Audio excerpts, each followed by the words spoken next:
In 1959, Dubai had a sand runway. Today, it outsells New York and London combined in $10 million homes. 7 levels. Let's get into it. Level 1. The Dubai Tourist Package. $800 to $3,000 for a short break. This is the entry point, and the one most people mean when they say they went to Dubai. A package holiday. Flights, 5-star hotel, transfers. In the shoulder season, 2 people, 4 nights.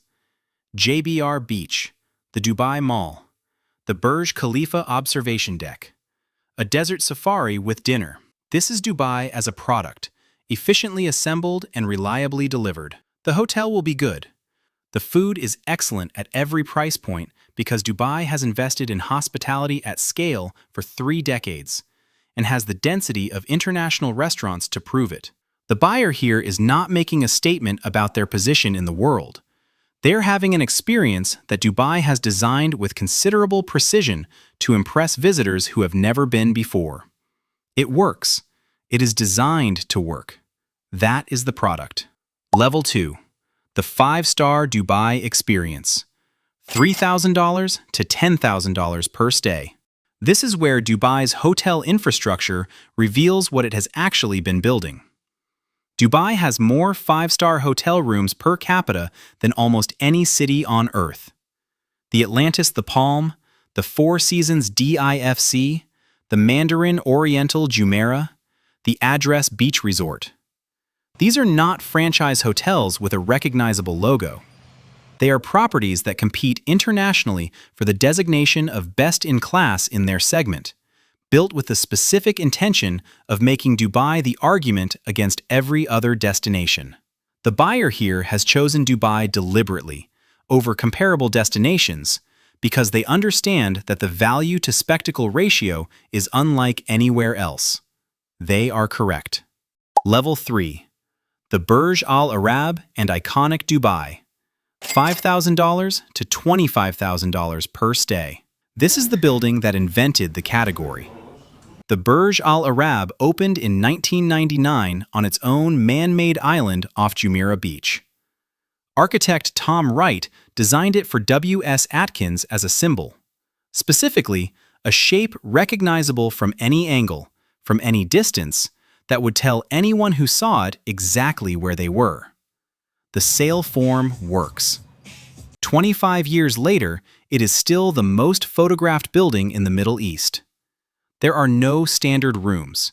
There are 202 duplex suites, the smallest of which begins at 169 square meters. Every arriving guest is offered the choice of a Rolls-Royce transfer from the airport or a private helicopter to the hotel's helipad. The suite that sits at the building's peak, the Royal Suite, 780 square meters on the 25th floor, private elevator, private dining room for 12, costs approximately $24,000 per night. If this is landing, hit like and subscribe. Every week I break down how cities, wealth, and aspiration actually work, not how the brochure describes them. Level 4. The Palm Jumeirah Villa. $3 million to $50 million. This is where Dubai stops being a destination and starts being an address. The Palm Jumeirah is an artificial archipelago built in the shape of a date palm tree extending 4 kilometers into the Arabian Gulf. Construction began in 2001. The engineering involved dredging 94 million cubic meters of sand and rock from the seabed. By 2006, the first residents had moved in. Today, it is one of the most valuable residential addresses in the world. In 2024, 6,700 millionaires relocated to the UAE. The Palm is where the most visible portion of that migration chooses to land. Level 5. Emirates Hills and the invitation-only neighborhoods. $10 million to $115 million. Emirates Hills is Dubai's answer to Beverly Hills. The comparison is imprecise. Beverly Hills was built around an industry. Emirates Hills was built around a golf course, surrounded by 800 plots, each of which was sold individually with one instruction: build whatever you want, as large as you want, with no height restriction. The result is a neighborhood of private palaces. Each villa is unique. Each is designed by a different architect, for a different family, to a different specification. The shared infrastructure, gated perimeter, 24-hour security, lakes, landscaped fairways, is maintained collectively. The privacy is total. In 10 years of living in Emirates Hills, many residents have never met their neighbor. Level 6, the Atlantis. The Royal and beyond, $25,000 to $100,000 plus per night. In January 2022, Atlantis The Royal opened on the Palm with a private performance by Beyoncé, attended by 150 guests. The opening alone cost a reported $20 million. The hotel has 795 rooms, 17 restaurants and bars, several with Michelin-starred or celebrity chefs, including Heston Blumenthal and Nobu Matsuhisa, 4 infinity pools, and a sky pool on a bridge between 2 towers. The Royal Mansion Suite, reportedly $100,000 per night, making it one of the most expensive hotel accommodations in the world. The buyer at this level is not looking for a quiet experience. They are here because the scale is the point.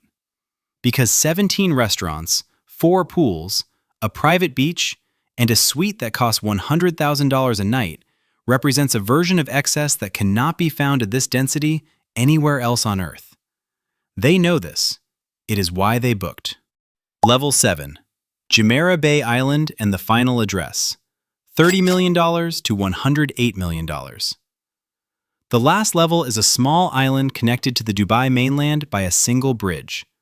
Jumeirah Bay Island. 125 villas. Direct access to the island is controlled. The address is known globally among the ultra-wealthy as the most exclusive residential location in Dubai, and one of the most exclusive in the world. In March 2025, Dubai Sotheby's International Realty closed the most expensive property ever sold on the island. 330 million dirhams, approximately $90 million, for a villa occupying one of 3 elevated plots at the island's tip. The following month, a new listing appeared. 395 million dirhams, approximately $108 million, for an adjacent villa, setting a new asking price record. At level 7, you are not just buying a house. You are buying a position inside the most ambitious urban project of the 21st century, at the moment when its trajectory is still upward. Here is the thing about Dubai that no luxury property brochure will tell you. The oil runs out. Sheikh Rashid knew it. He built the ports and the airports and the free trade zones before it did. His son built the hotels and the islands and the towers. His grandson is now building the technology and the financial infrastructure to sustain it beyond both. The bet is winning. $10 million transactions above London and New York combined. 6,700 millionaires arriving per year. 500 ultra-luxury home sales in 12 months. Dubai did not wait to become a luxury destination. It decided to be one. The city was never the point. The decision to build it was. If this was useful, subscribe. I break down how cities, wealth, and ambition actually work, not how the brochure describes them. See you in the next one.